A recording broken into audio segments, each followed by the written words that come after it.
Hola amigos, esta es la reflexión 89.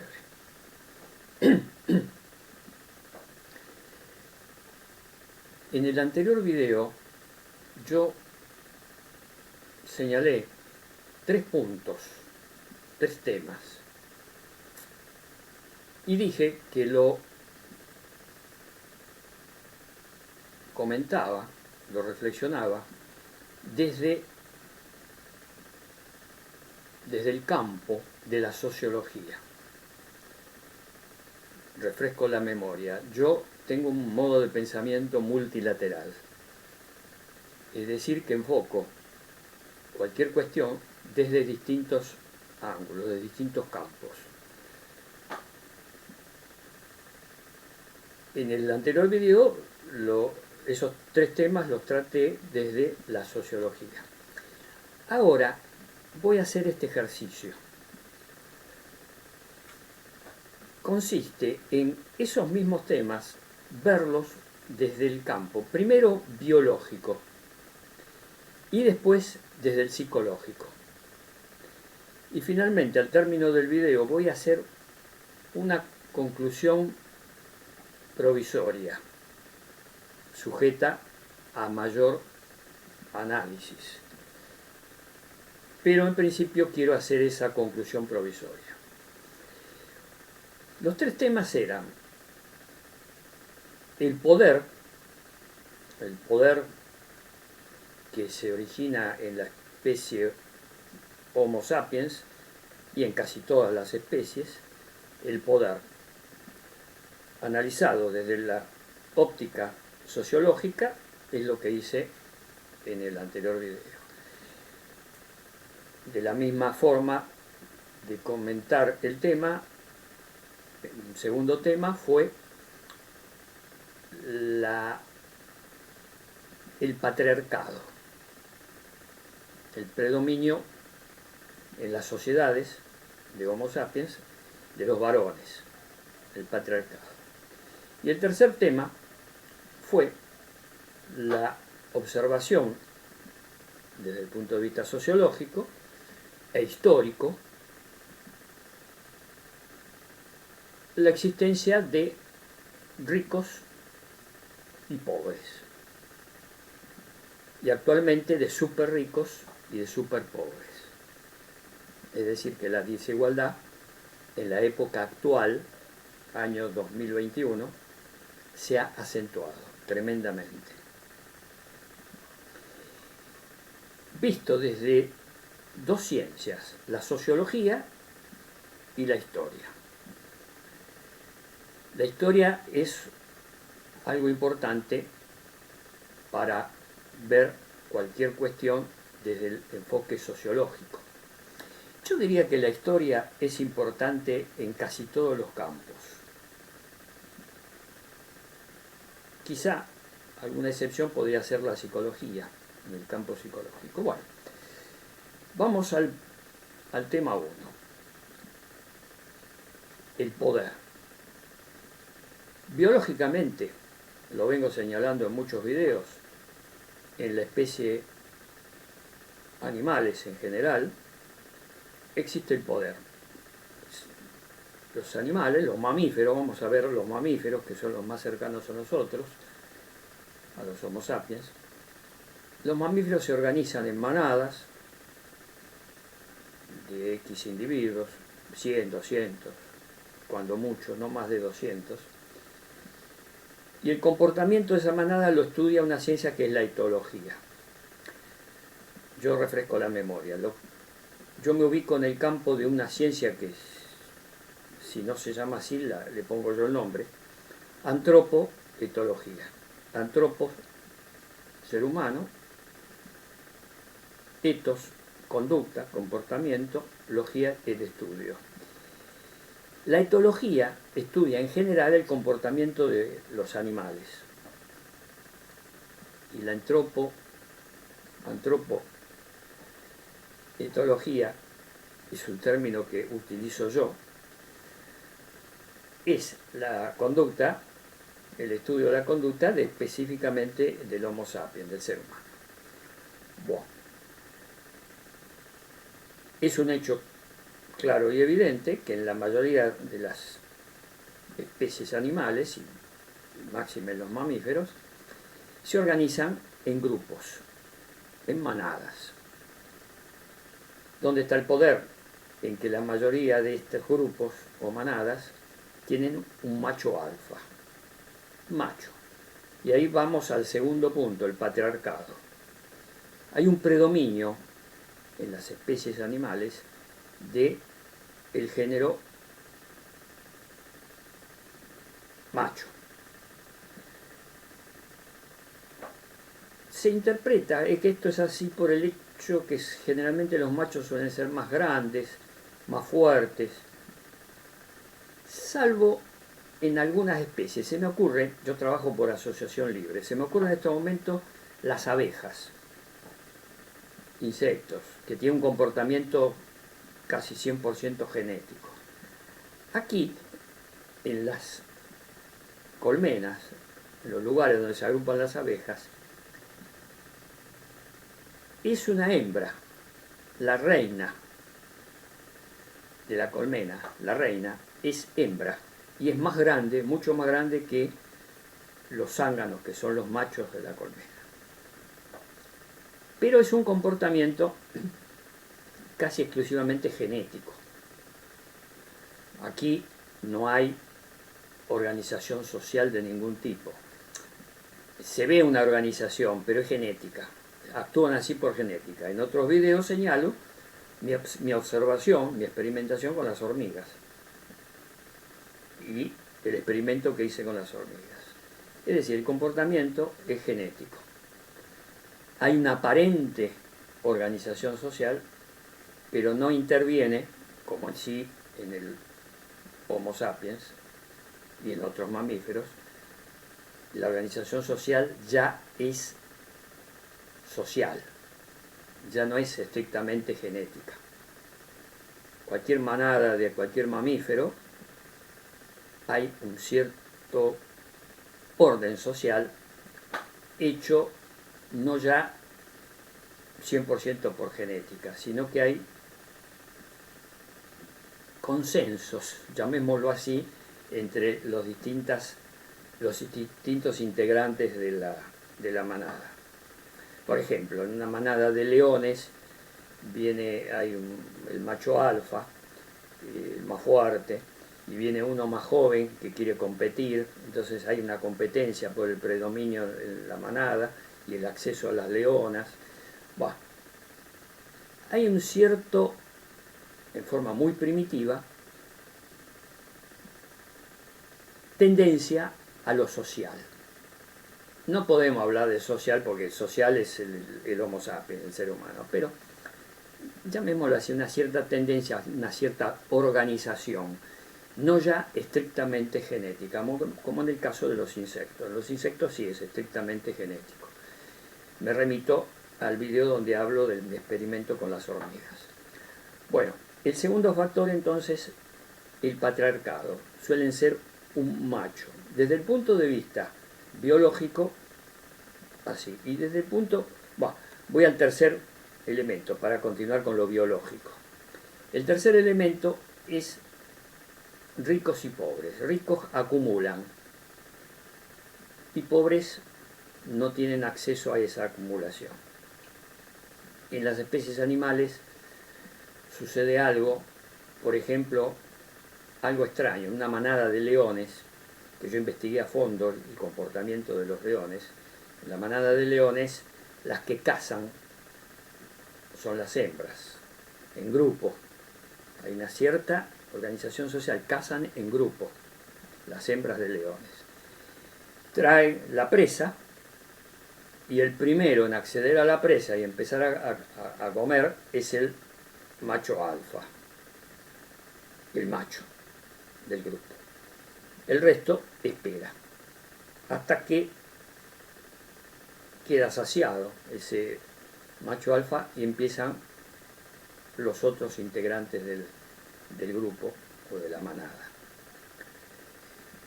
Otra característica de la manada de leones es que cuando hay un macho alfa que envejece y viene uno más joven y disputa el predominio sobre la manada y lo gana por la fuerza, hay un instinto en ese nuevo macho alfa de la manada de leones en matar, canibalismo, a los hijos de el anterior macho alfa que ha tenido con distintas hembras.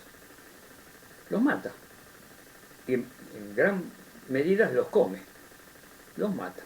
Por eso muchas hembras tienen la actitud de, para preservar a sus hijos,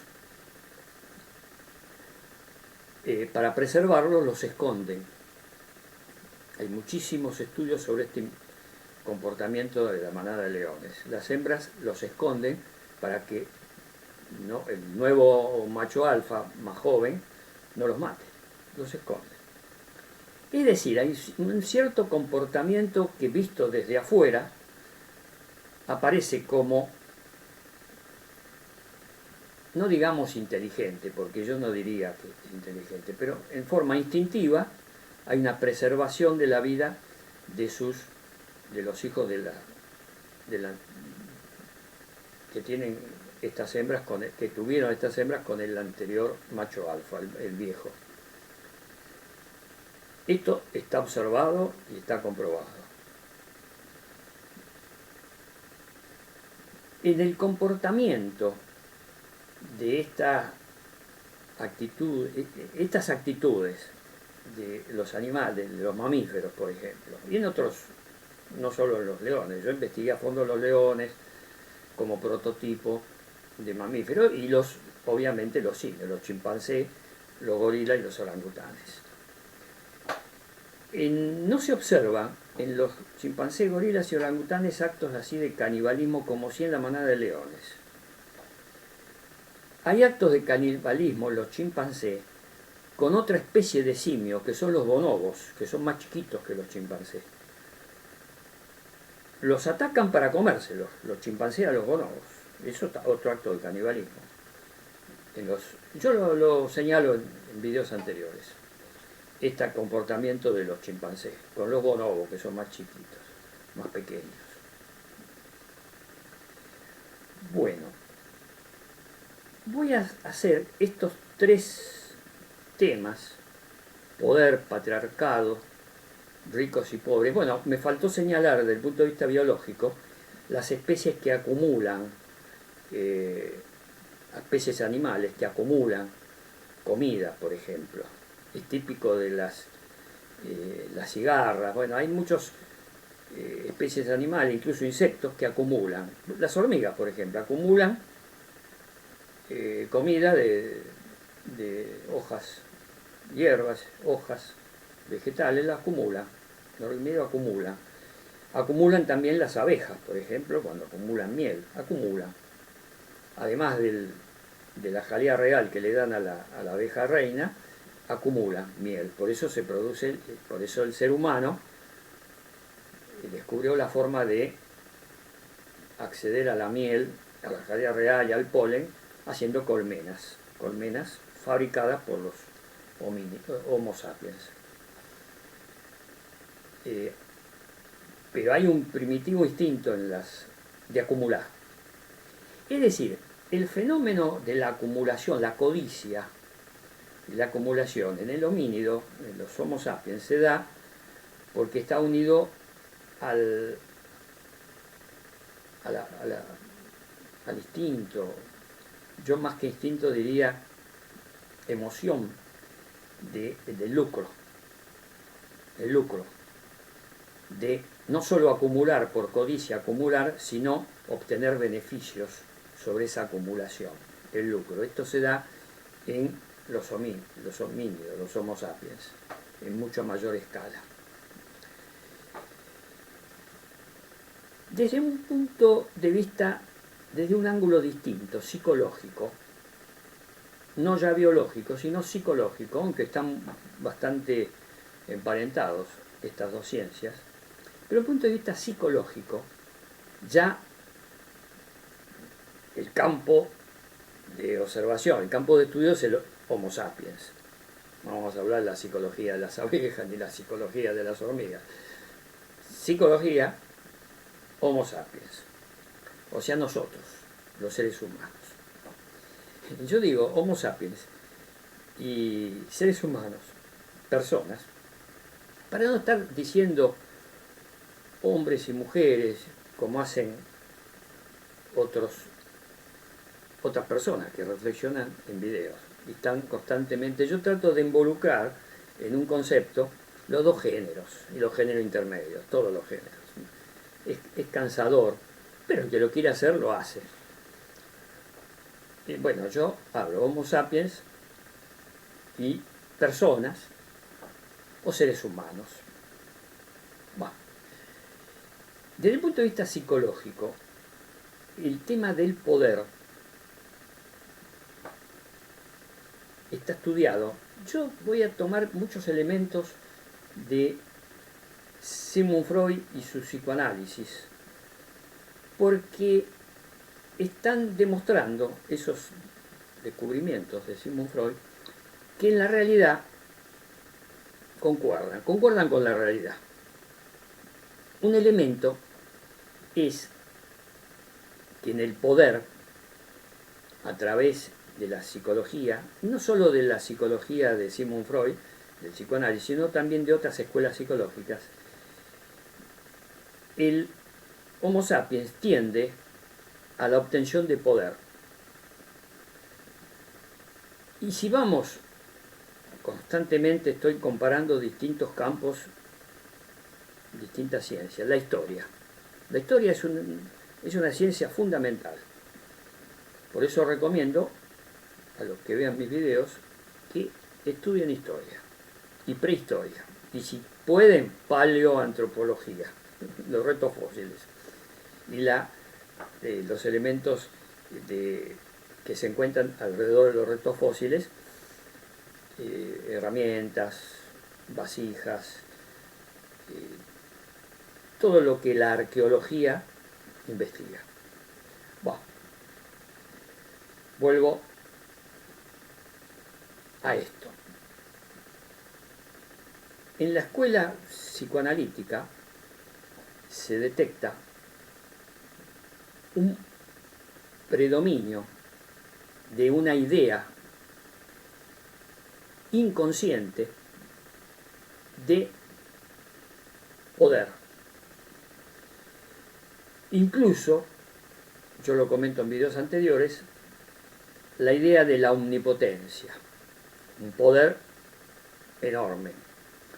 Por eso, en mi opinión, los Homo sapiens inventan a los dioses, seres omnipotentes. Un ser omnipotente porque el Homo sapiens quiere ser omnipotente. Entonces inventa un ser imaginario que es omnipotente, porque es lo que quisiera ser el ser humano. Omnipotencia. Y una forma de omnipotencia es tener poder sobre personas. Volvemos a la historia. A lo largo de la historia nos encontramos con amos y esclavos. Poder. Gobernantes y gobernados. Los reyes y los súbditos. En toda la historia eso es así. El poder, gobernantes y gobernados. Con distintas formas de gobierno. Estudien historia o lean historia y los reyes, después la república, la democracia representativa, la democracia parlamentaria, etcétera, etcétera. Distintos tipos de gobierno, pero siempre la idea de gobierno y de poder político. A lo largo de la historia es así. Nacemos, empezamos a tener uso de razón y vemos que hay un poder político.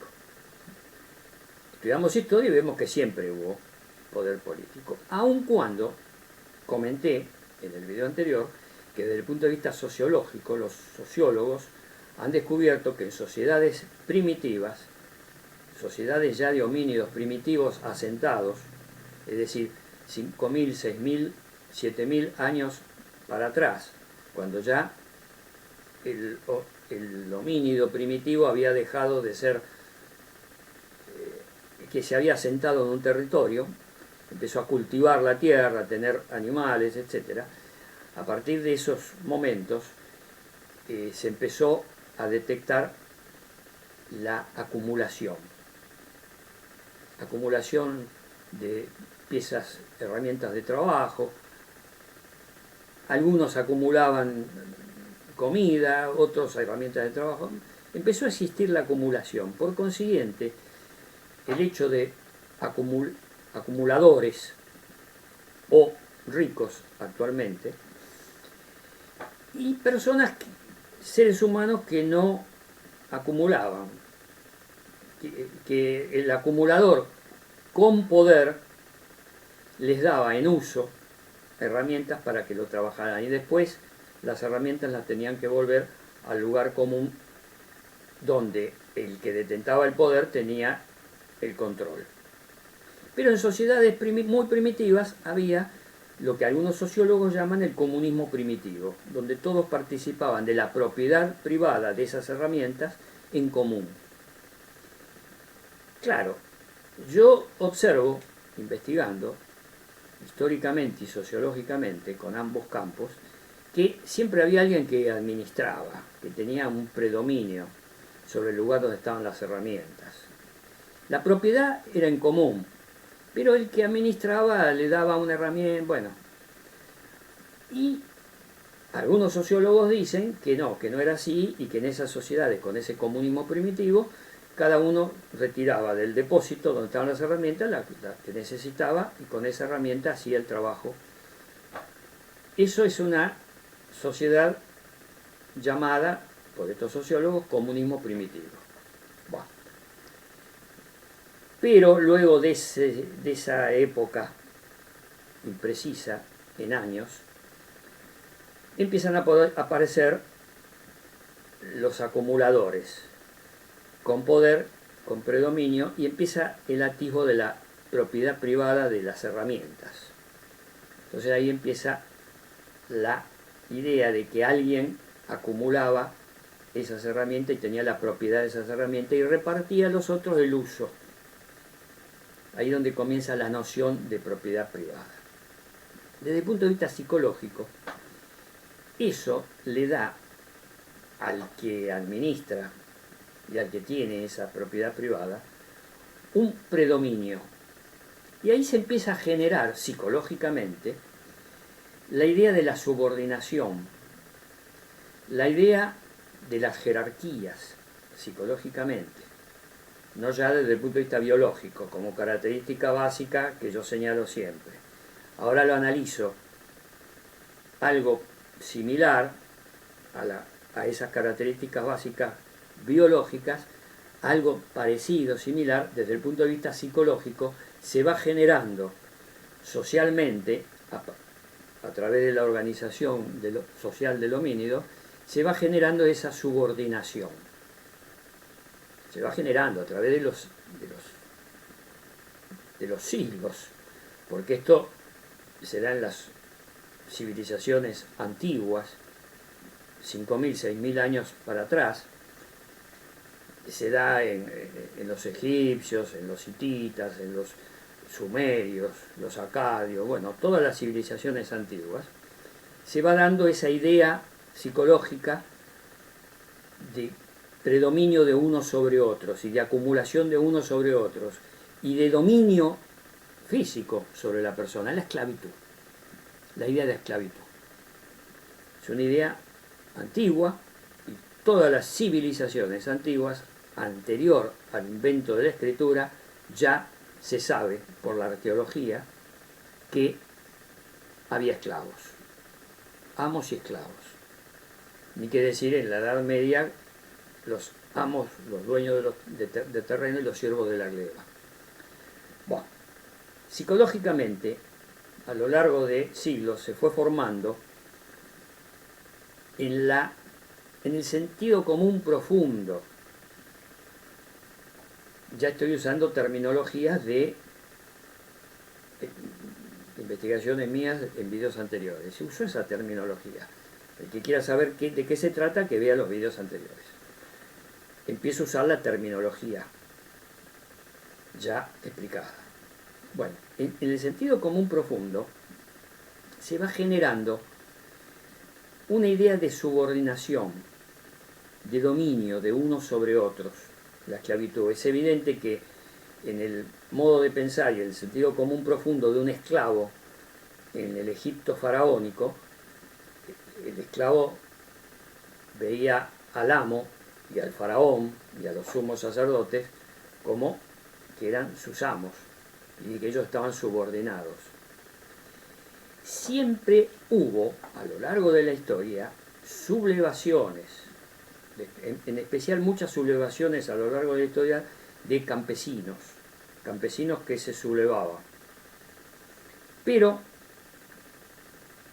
el status quo era así, de predominios de unos sobre otros, de amos sobre esclavos. Salvo, siempre me acuerdo de Espartaco. Espartaco es una gran figura histórica, un personaje histórico muy importante. Si hubiera atacado a Roma en lugar de irse al sur de la península itálica, quizá hubiera cambiado un poco la historia. Bueno, no hagamos historia contrafáctica, no pasó eso. Vaya uno a saber los complejos de inferioridad que tendría el pobre Espartaco siendo esclavo y por qué se fue al sur y no atacó a Roma, cuando tenía una fuerza en material bélico y en personas, en hombres. Ahí sí eran hombres, los que combatían ahí eran hombres, todos varones. Tenía una fuerza superior y no se animó a atacar a Roma, cuando estaba bastante disminuido el poder dentro de la zona de la ciudad de Roma. Y se fue al sur de la península itálica. Bueno, enigmas de la historia y de la psicología, que pasaba por la cabeza, por los pensamientos de Espartaco. Hechos así hay muchos, donde no se animaron a dar el golpe final. El golpe final. Quizá ahí intervenían cuestiones gregarias.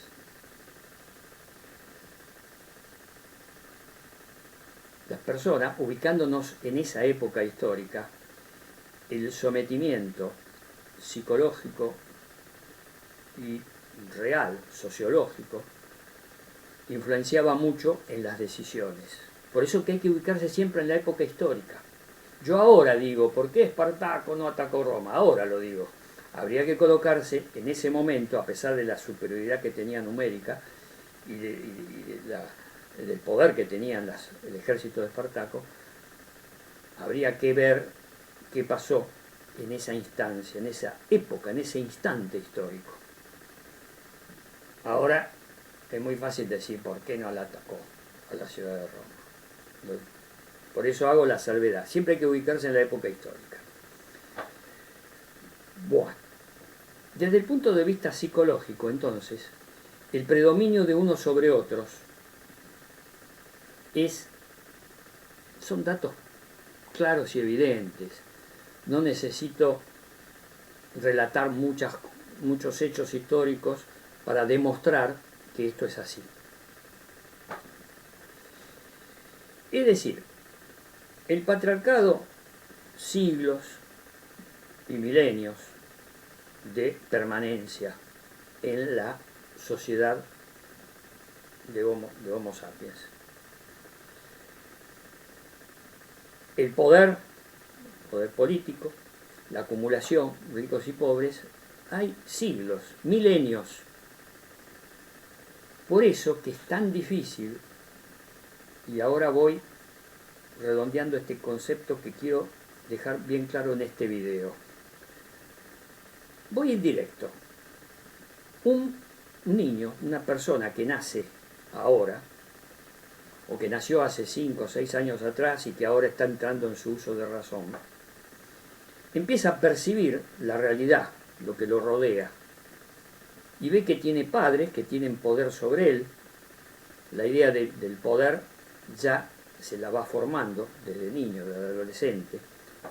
Los maestros, poder sobre él, en los compañeros de, de escuela, de estudio, siempre hay uno que es el más predominante.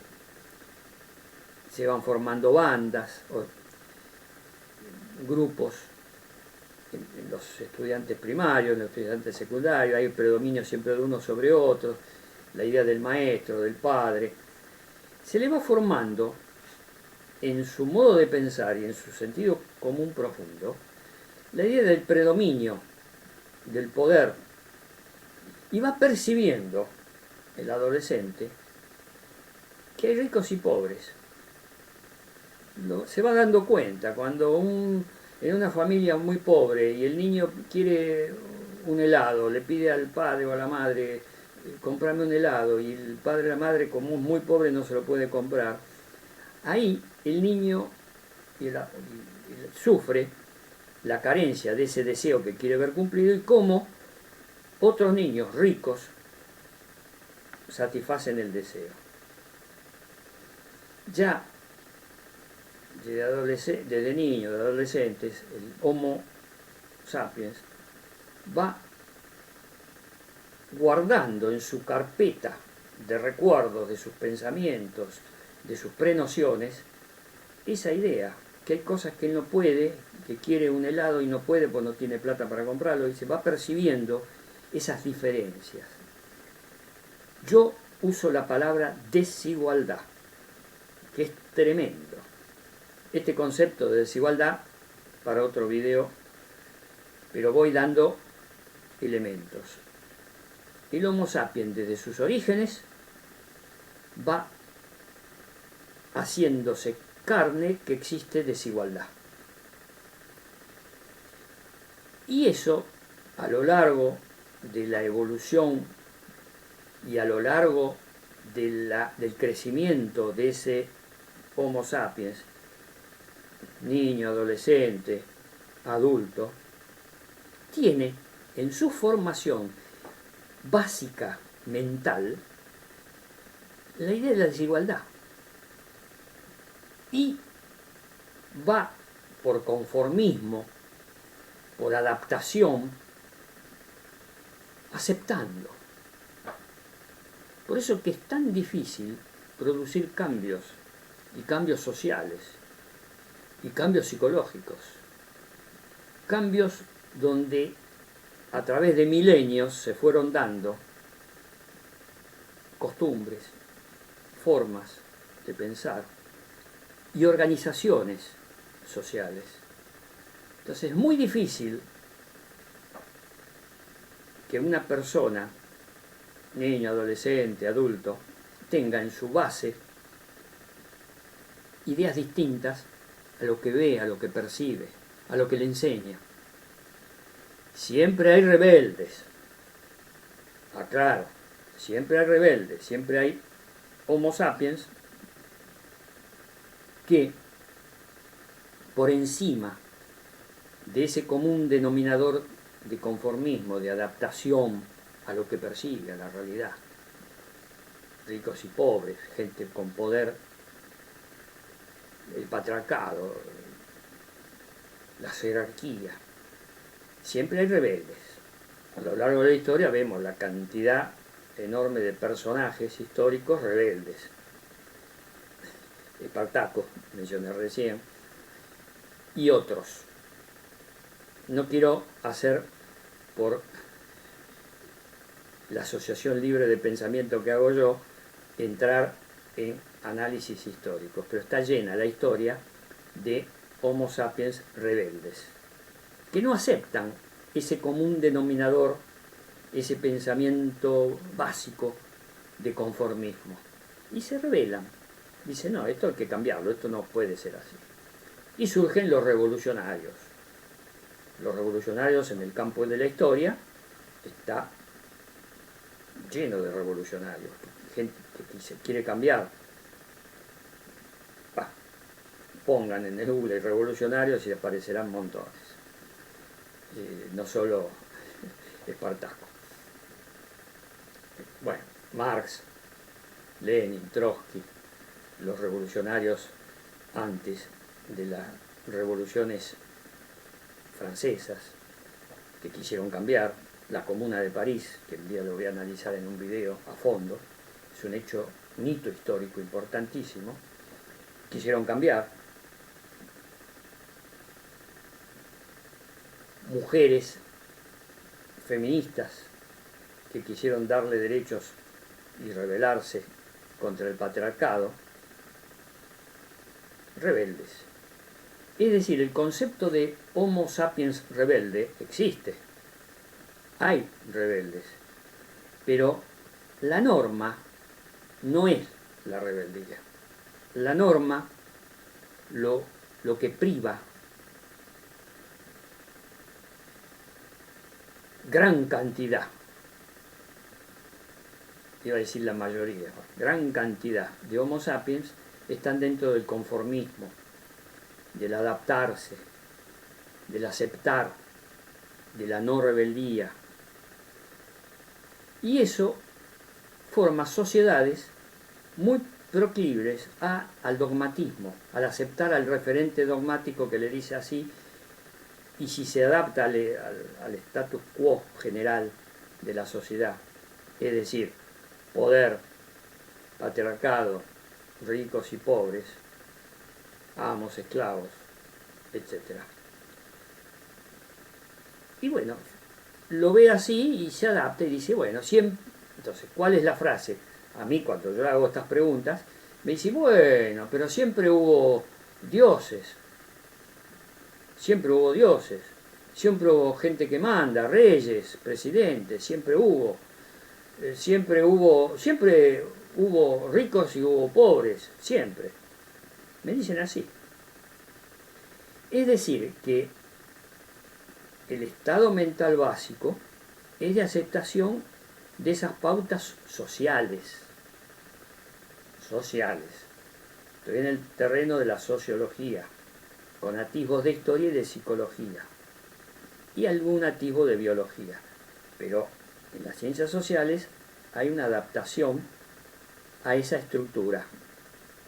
Poderes, jerarquías, gente que manda, gente subordinada, personas más ricas que acumulan, personas que no tienen o que tienen menos, ricos y pobres, y patriarcado, varones con predominio en el campo social y de la sociedad en general sobre las mujeres.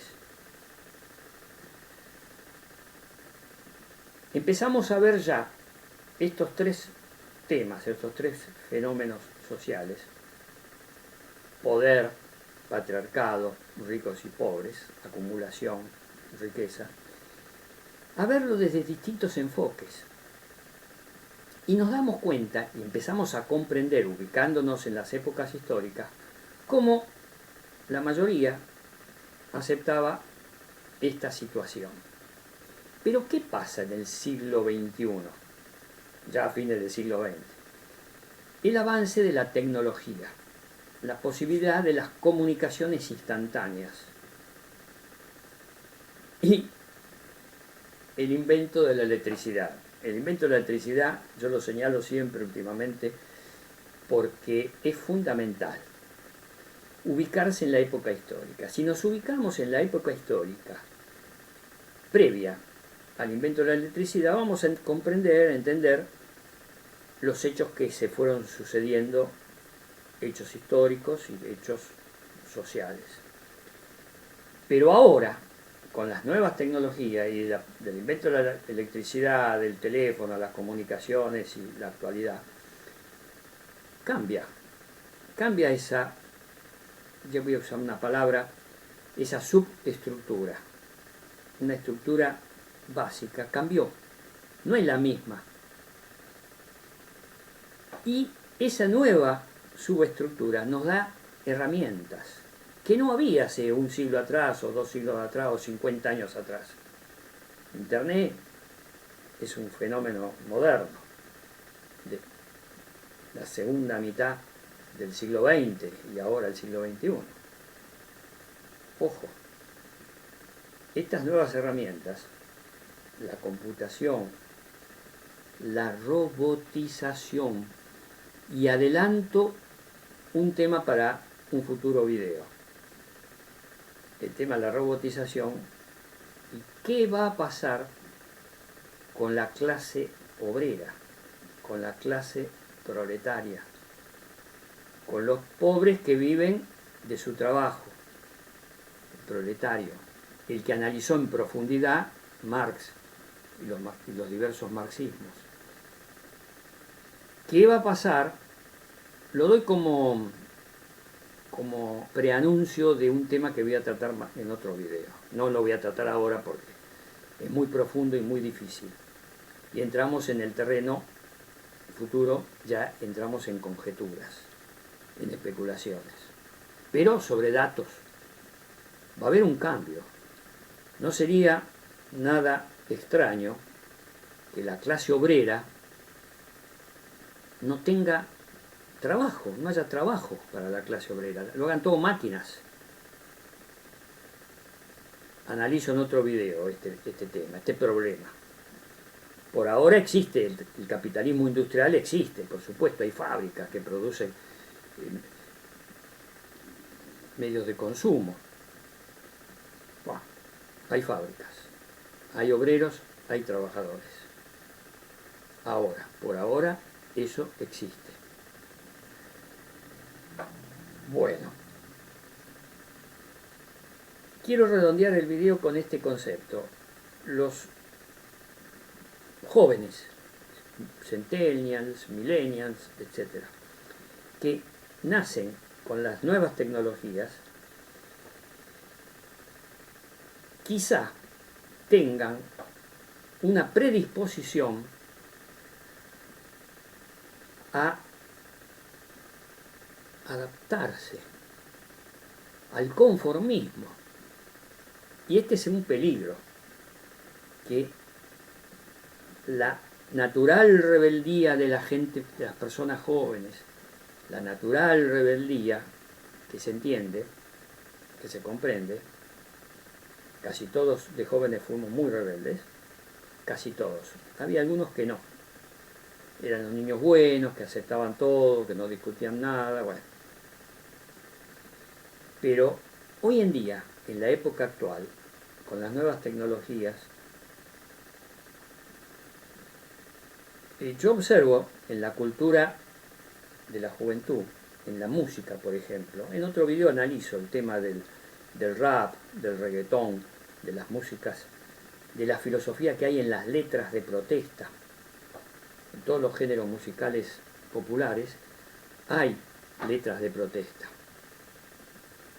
Los jóvenes están elaborando, creando con su propia creatividad canciones de protesta. Hay infinidad de músicos, de creadores y de autores con letras de protesta que tienen como base una filosofía de rebeldía. Bueno, es un fenómeno esto que se está dando, Pero quiero redondear este video con esta idea. Si seguimos con el conformismo, si seguimos aceptando el sistema capitalista y no lo criticamos, no vemos los tremendos errores que nos está produciendo en la ecología y en el cerebro, en las ideas, el consumismo, la codicia, el lucro.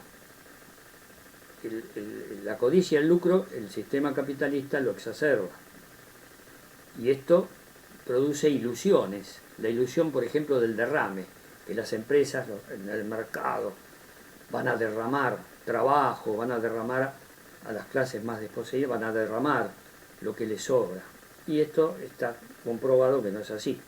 El rico quiere ser súper rico y quiere acumular más, más y más. Y quiero ir redondeando este video con este concepto y esta pregunta. Los súper ricos quieren más, acumulan más. en los últimos videos estoy señalando las estadísticas que hace la revista Forbes, que analiza las grandes fortunas. Y cómo con la pandemia usufructuaron la pandemia los súper ricos para multiplicar por 10 o por 20 sus fortunas. En lugar de repartir voluntariamente eso que ganaron entre comillas, con sus especulaciones, ese lucro, repartirlo. No, lo acumulan y quieren más y más y más y más. Y no tienen límite. Y después se mueren. ¿Y de qué les sirvió acumular tanto? Ese problema de los súper ricos, hay algunos que no. En todas las cosas siempre hay excepciones. Bueno, hay algunos que no, que dicen que no, que hay que repartir, que el Estado tiene que cobrar más impuestos, aceptan impuestos. Pero son pocos. La mayoría sigue acumulando y quiere más y más y más. Es insaciable. El súper rico es insaciable. La teoría del derrame no funciona. Bueno, el joven que está en esta sociedad y percibe eso y se ilusiona con llegar a ser súper rico, ¿por qué no se hace esta pregunta? ¿Por qué los súper ricos son tan pocos? Si fuera tan fácil como lo plantean, el derrame fuera tan fácil, la especulación. ¿Cuántos están especulando ahora con las criptomonedas? Están especulando. Ya está bajando el Bitcoin, está subiendo otra criptomoneda. Hay especulación. ¿Y cuántos han caído en esa trampa y están especulando? Y depositan sus ahorros y especulan no solo con las criptomonedas, especulan. Y son jóvenes que se ilusionan con los cantos de sirena. Ulises.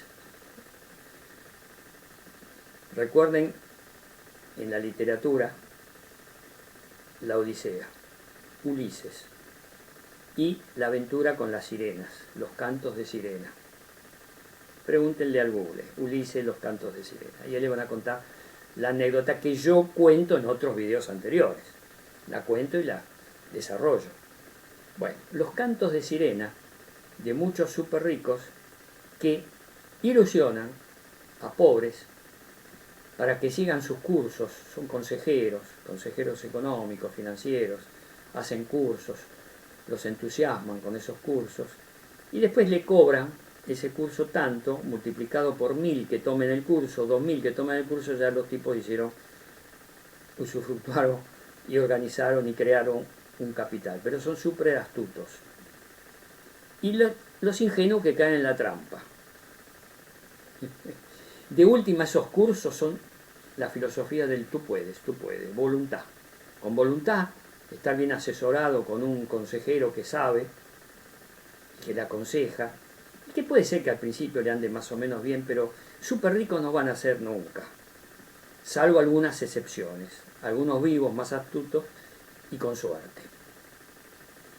Bueno, amigos, ese es el otro problema. Las ilusiones que crea el sistema capitalista. Crea ilusiones en los Homo sapiens que son un problema serio. Ya entramos en el campo de los deseos y las ilusiones. Lo voy a investigar y a comentar y a reflexionar en otro video. Pero es un tema que voy introduciendo de a poco en sucesivos videos. Los deseos, basados en los miedos. Son dos emociones muy fuertes del Homo sapiens y otras especies animales, porque miedo tienen otras especies de animales. La gacela que huye del ataque de un leopardo tiene miedo y se escapa. Lo que no generan los otros animales, esto es etología, comportamiento y la investigación de los animales. Tomo elementos, herramientas de distintas ciencias y veo la realidad. La gacela que se escapa del leopardo tiene miedo. Lo que probablemente no tenga deseos. El deseo es una emoción más elaborada que el miedo. El miedo ya es básico. El miedo ante fenómenos de la naturaleza. un trueno, un relámpago, una tormenta, miedo. El deseo es más elaborado, es más típico de los Homo sapiens, el deseo. Manejar los deseos como hacen estas personas que hablé hace un rato, los consejeros financieros, manejan el deseo de pobres y de clase media que quieren acceder, crear el deseo a ser ricos y les venden cursos. Por eso que lo mío es gratuito. Detalle. Yo trato de ayudar a las personas de manera gratuita. Vuelco mis conocimientos, mis experiencias, mis reflexiones. Probablemente tenga menos, como no creo esperanzas, no creo ilusiones, porque digo que es difícil lo que yo planteo, es difícil. Entonces, bueno, deduzcan los que vean y escuchen este video cuál sería la conclusión de esa idea que di recién. Bueno amigos, será hasta el próximo video y seguiré reflexionando muy activamente. Hasta la próxima, amigos. Chau.